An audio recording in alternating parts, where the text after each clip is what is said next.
But I think the thing I want to speak on this afternoon was started by the Honorable Minister of Niger Delta.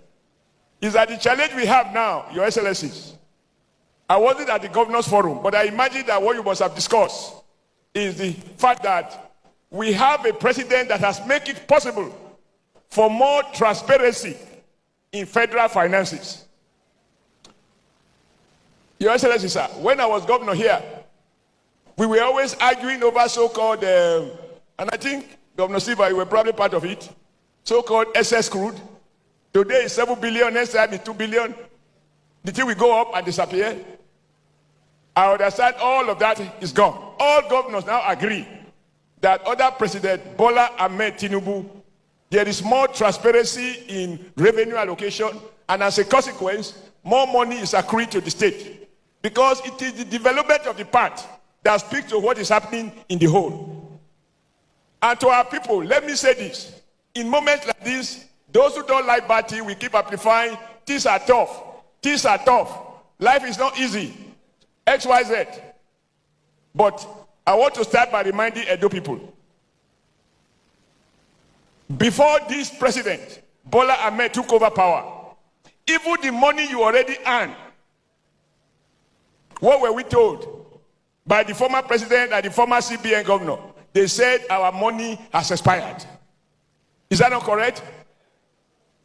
Yet we are in a country where over 40% of the local government have no banks, which means all those who kept money in their house had expired. Bola Ahmed Tinubu has renewed the validity of that money. Last week, as he saw a bottle of that water zone that we were told has expired.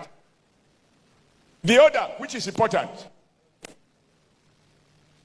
particularly for business community and for ordinary folk, we were living in a country in which you have one exchange rate for the rich and the connected, and the other exchange rate that is determined in Edo at Sakoba Road. You go to Sakoba Road, you get they call it black market, but they were not black about the market because the dollar they were selling was real. But the rate was 100% more than what the central bank allocate. Under President Bola Ahmed Tinubu, that regime of one rate for some people, another rate for the masses, that has been abolished. When you have a country where people have to work hard to make money, other people only make a telephone call and they become rich men, we distort the value system of even our very young people. Stop. Problem, where were you elected? The last time we did the election was as a local government chairman. Because we must speak to the issues. I think it was one of the speakers referred to this issue of student loan. Everywhere in the world, from the United States to the UK to Nordic countries, every government introduced an arrangement that make it possible for children of the poor to borrow to go to school. Until Bola Ahmed came into office, people lament the fact that the children of the poor can't go to school, but they did nothing about it. As we speak, there is no one, no state, no local government that is not benefiting from President Bola Ahmed's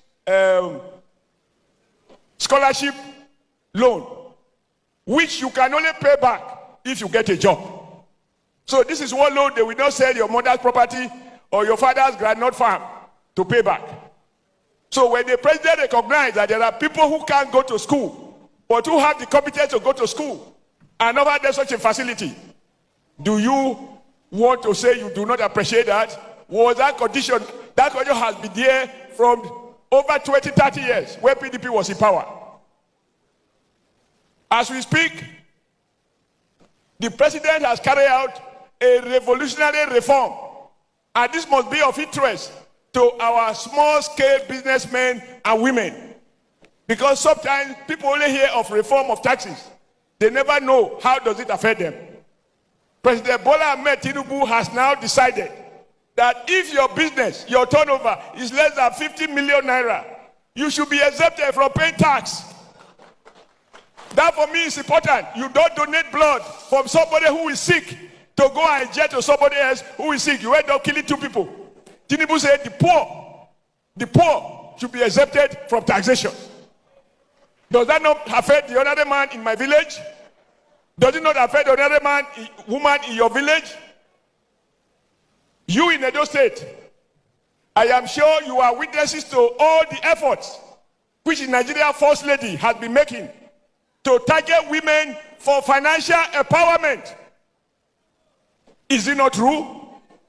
So when the federal government is providing support, Governor Modio Kwewolo is providing loans, over time, no citizen will be ignored. Lastly, because even though I have told him he wasn't elected, but he can punish me next time by pretending he didn't see me, particularly giving my vertical reality.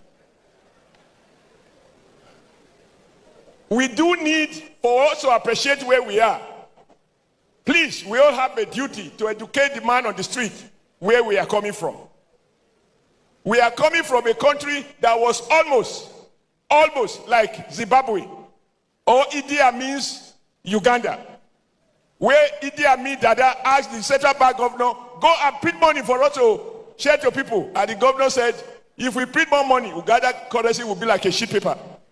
And Idi Amin was reported as saying, you call the money sheet paper, we'll teach you what to do with sheet.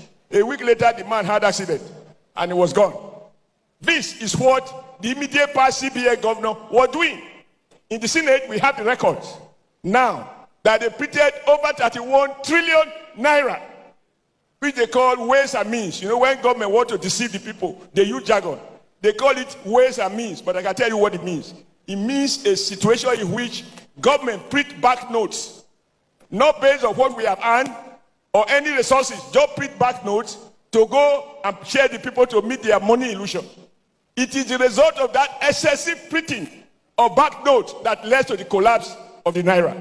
Because you print more naira and you have limited dollars. You use this small naira to change few dollars. So what happened?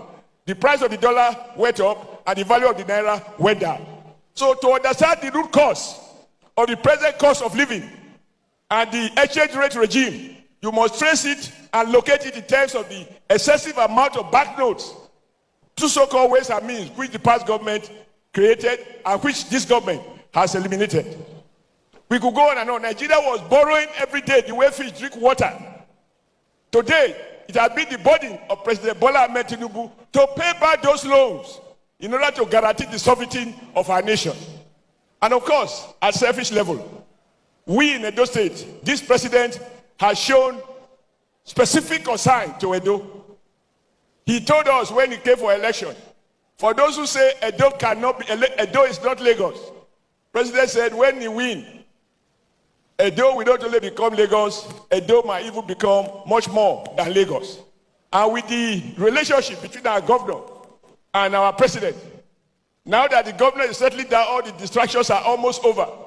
I am sure he will meet the president for the next stage, the process of transforming Edo to be much more than Lagos, because after all, there are arguments that many people in Lagos came from Benin.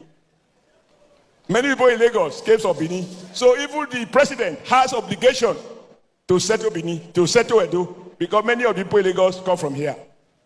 Now, I conclude by thanking the House of Assembly for the support you are giving to the governor, members of the State Executive Council, and all those who have come from various South zones, the commissioners, special advisors, secretary to government, former and present senators, all of you who have come outside the state.